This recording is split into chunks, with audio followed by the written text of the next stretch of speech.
샬롬 사랑하는 성도 여러분, 9월 6일 토요일 반샘을 시작합니다. 오늘 본문 말씀은 데살로니가전서 5장 12절에서 28절 말씀입니다.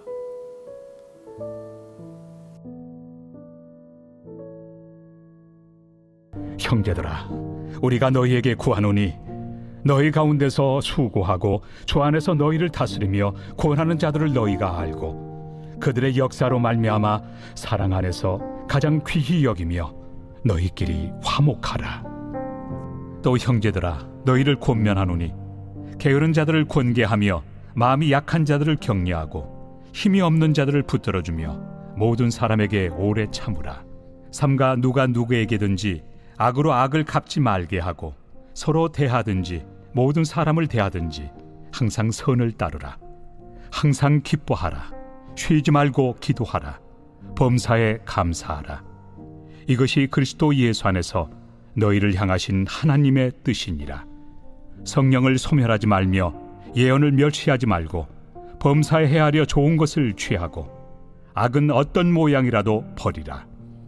평강의 하나님이 친히 너희를 온전히 거룩하게 하시고 또 너희의 온 영과 혼과 몸이 우리 주 예수 그리스도께서 강림하실 때 흠없게 보존되기를 원하노라. 너희를 부르시는 이는 미쁘시니 그가 또한 이루시리라. 형제들아, 우리를 위하여 기도하라. 거룩하게 입맞춤으로 모든 형제에게 문안하라. 내가 주를 힘입어 너희를 명하노니 모든 형제에게 이 편지를 읽어주라. 우리 주 예수 그리스도의 은혜가 너희에게 있을지어다. 이것이 하나님의 뜻입니다 라는 제목으로 말씀 나누도록 하겠습니다. 성도 여러분, 우리가 신앙생활을 하면서 가장 자주 던지는 질문이 있습니다. 하나님의 뜻은 무엇입니까? 어떤 사람은 직업을 선택할 때, 또 어떤 사람은 배우자를 선택할 때, 혹은 인생의 중요한 전환점에서 늘 이 질문을 붙듭니다. 그래서 우리는 흔히 하나님의 뜻을 마치 숨겨진 보물 지도를 찾는 것처럼, 해독하는 것처럼 신비롭고 특별한 무언가로 생각합니다. 그런데 오늘 바울은 본문에서 우리를 놀라게 하는 말씀을 합니다. 항상 기뻐하라. 쉬지 말고 기도하라. 범사에 감사하라. 이는 그리스도 예수 안에서 너희를 향하신 하나님의 뜻이다 라고 말씀합니다. 하나님의 뜻은 멀리 숨겨진 게 아니라 지금 내 삶의 자리, 내 태도 속에서 드러난다는 겁니다. 사실 우리가 지금 살아가는 세상은 점점 더 즉각적인 만족을 추구하는 시대가 되었습니다. 스마트폰 하나면 원하는 정보를 즉시 얻을 수 있고 24시간 배달 시스템을 통해 무엇이든지 바로 받을 수 있습니다. 그런데 이렇게 즉각성에 익숙해질수록 우리 신앙이 오히려 힘들어질 수 있다는 겁니다. 왜냐하면 믿음은 기다림 속에서 자라고 관계는 인내 속에서 깊어지기 때문입니다. 그리고 우리가 추구해야 할 거룩은 꾸준함 속에서 맺는 열매이기 때문입니다. 그래서 오늘 말씀은 특히 이 시대를 살아가는 성도들에게 특별히 필요한 지침이 되는 줄 믿습니다. 바울은 단순히 몇 가지 권면을 나열하는 게 아닙니다. 사실 우리가 성도로서 어떤 삶의 방향을 살아야 하는지 압축적으로 제시합니다. 오늘 이 말씀을 통해 우리가 붙들어야 할 믿음과 신앙의 방향이 무엇인지 깨닫게 되시는 여러분 다 되시기를 주님의 이름으로 축복합니다. 바울은 먼저 12절에서 13절 말씀에 보면 교회 리더들을 먼저 존중하라고 말합니다. 당시 데살로니가 교회는 갓 세워진 신생 공동체였기 때문에 교회 질서를 세우는 게 매우 중요했습니다. 그래서 바울은 너희 가운데서 수고하고 주 안에서 너희를 다스리며 권하는 자들을 인정하고 존경하라고 말합니다. 여기서 중요한 건 사람 자체를 높이라는 말이 아니라 하나님께서 세우신 질서를 존중하라는 뜻입니다. 목회자들이나 우리 리더들이 완벽하기 때문이 아니라 하나님께서 교회의 질서와 유익을 주시기 위해 세우셨기 때문에 성도가 지도자를 존중할 때 하나님을 향한 순종을 드러낸다라는 겁니다. 바울은 여기서 멈추지 않고 교회의 건강은 지도자만 존중한다고 세워지는 게 아니라 성도들끼리 서로 존중하는 관계가 중요하다고 말합니다. 그래서 게으른 자들을 권면하고 마음이 약한 자들을 위로하고 힘이 없는 자들을 붙들어주고 모든 사람에게 오래 참으라 라고 14절에 말씀합니다. 성도 여러분, 교회 공동체는 경쟁하는 집단이 아닙니다. 서로의 부족함을 덮어주고 때론 세워주는 가정과 같습니다. 가정이 무너지면 삶이 흔들리는 것처럼 교회가 무너지면 우리 신앙도 쉽게 무너집니다. 그래서 바울은 모든 사람에게 오래 참으라 라고 말합니다. 성도 여러분, 교회 공동체는 성격이 다른 많은 사람들이 모여있기 때문에 갈등이 있을 수 있습니다. 그러나 그 갈등을 이겨내는 힘은 오래 참음, 하나님의 인내를 닮아가는 것인 줄 믿습니다. 우리는 서로 무너뜨리는 존재가 아니라 주님 안에서 서로 세워주는 동역자인 줄 믿습니다. 교회가 이런 공동체가 되려면 지도자를 존중하고 성도들끼리 서로 돌보며 모든 사람에게 오래 참음으로 사랑을 실천해야 하는 줄 믿습니다. 이것이 하나님께서 원하시는 교회의 모습인 줄 믿습니다. 자, 그렇다면 이것이 하나님께서 원하시는 교회를 향한 뜻이었다면 우리 개인을 향한 하나님의 뜻은 무엇일까요? 여러분 가장 잘 아시는 말씀, 항상 기뻐하라, 쉬지 말고 기도하라, 범사에 감사하라. 이 말씀을 통해 살펴보고자 합니다. 먼저 항상 기뻐하라고 말씀합니다. 여러분, 기쁨은 환경이 아니라 신앙의 선택입니다. 바울은 짧지만 강력한 명령으로 시작합니다. 항상 기뻐하라. 어떻게 항상 기뻐할 수 있나요? 이 원어로 보면 단순한 권유가 아니라 기뻐하는 것을 멈추지 말라는 현재 명령형입니다. 우리는 기쁨을 감정으로만 이해합니다. 좋은 일이 생기면 기쁘고 나쁜 일이 생기면 슬퍼지는 내 환경에 따라 좌우되는 그 감정, 이것을 우리는 기쁨으로 착각합니다. 그런데 성경이 말하는 기쁨은 단순한 감정이 아니라 믿음의 태도요, 신앙의 선택입니다. 바울은 감옥이라는 최악의 상황 속에서도 주 안에서 항상 기뻐한다고 빌립보서 4장 4절에 말씀합니다. 환경은 기뻐할 이유를 주지 않았지만 그는 그리스도 안에서 자신의 신분 때문에 하나님의 자녀라는, 하나님의 신부라는 신분 때문에 기뻐할 수 있는 겁니다. 여러분, 우리의 상황은 때론 기쁨을 뺏어갑니다. 그러나 우리가 구원받은 자녀라는 사실, 예수 그리스도 안에서 새 생명을 얻은 존재라는 사실은 어떤 환경도 바꿀 수 없는 줄 믿습니다. 이것을 통하여 구원의 은혜를 붙잡고 기뻐하는 선택을 하시는 여러분 되시길 축복합니다. 자, 두 번째, 쉬지 말고 기도하라. 쉬지 말고 기도하라는 건 하나님과의 연결을 끊지 말라는 말입니다. 쉬지 말고라는 말은 끊임없이 중단하지 않고라는 겁니다. 24시간 동안 무릎 꿇고 기도하라는 말이 아닙니다. 바울이 말하는 기도는 삶 전체를 하나님과 연결해 두는 태도를 말합니다. 우리가 사용하는 핸드폰도 하루만 충전하지 않으면 금세 배터리가 닳아버리죠. 그래서 우리는 충전할 곳을 찾고 충전기를 빌리기도 하고 어떻게 해서든 핸드폰에 배터리를 유지하며 전원이 끊기지 않도록 노력합니다. 우리의 영혼도 마찬가지입니다. 기도로 하나님과의 연결이 끊어지면 신앙은 곧 방전됩니다. 세상의 유혹에 쉽게 흔들리게 됩니다. 하나님과 연결되지 않는다면 우리는 흔들리는 자들이 될 수밖에 없습니다. 기도는 특별한 시간에만 드리는 형식적인 의식이 아닙니다. 삶의 호흡입니다. 길을 걸으시며 운전하면서 대화 속에서도 하나님께 기도하며 마음을 올려드릴 수 있어요. 작은 결정에서부터 큰 문제에 이르기까지 하나님께 의지하는 삶, 이게 바로 쉬지 않고 기도하는 삶인 줄 믿습니다. 우리가 하나님과 끊임없이 연결될 때 세상의 소리가 아니라 하나님의 뜻을 분별할 수 있고 어려운 상황 속에서도 흔들림 없는 신앙을 지킬 수 있는 줄 믿습니다. 마지막 세 번째 권면은 범사에 감사하라라는 겁니다. 감사는 모든 상황을 해석하는 믿음의 눈입니다. 감사는 모든 상황을 해석하는 믿음의 눈입니다. 여러분, 범사에 감사하라는 말은 모든 일, 모든 상황을 뜻합니다. 범사는 모든 것을 말하죠. 기쁜 일에는 감사하기 쉽지만 힘들고 억울한 상황에서는 감사하는 게 어렵습니다. 하지만 성경은 감사가 단순히 억지로라도 긍정적으로 생각해라 라는 말이 아니라고 합니다. 감사는 상황을 믿음으로 해석하는 눈입니다. 다시 말해, 눈앞의 고난이 끝이 아니라 이 속에서도 하나님이 여전히 일하고 계심을 믿는 태도가 감사입니다.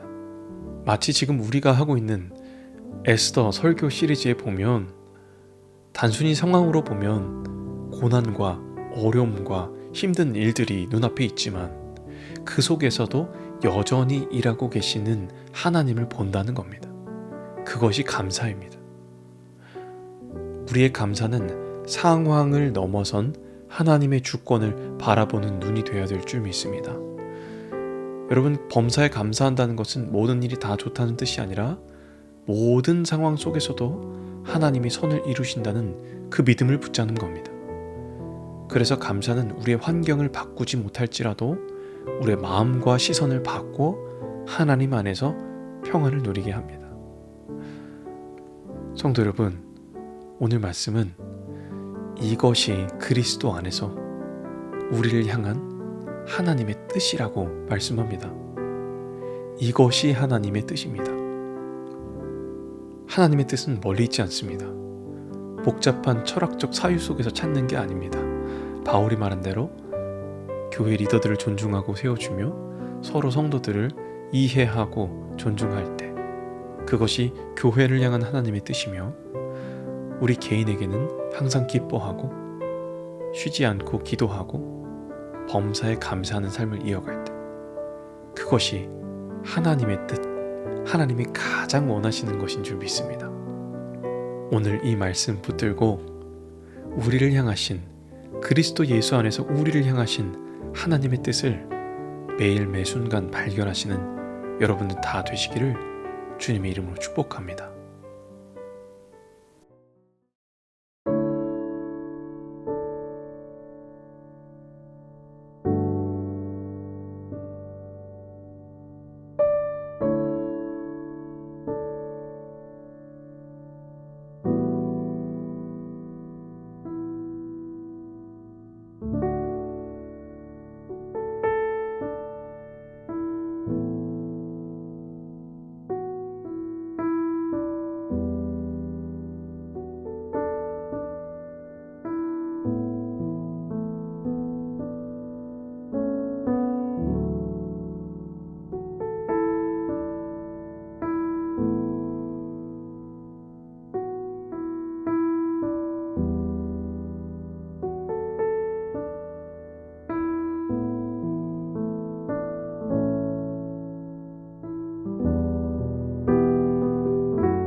살아계신 하나님 감사합니다.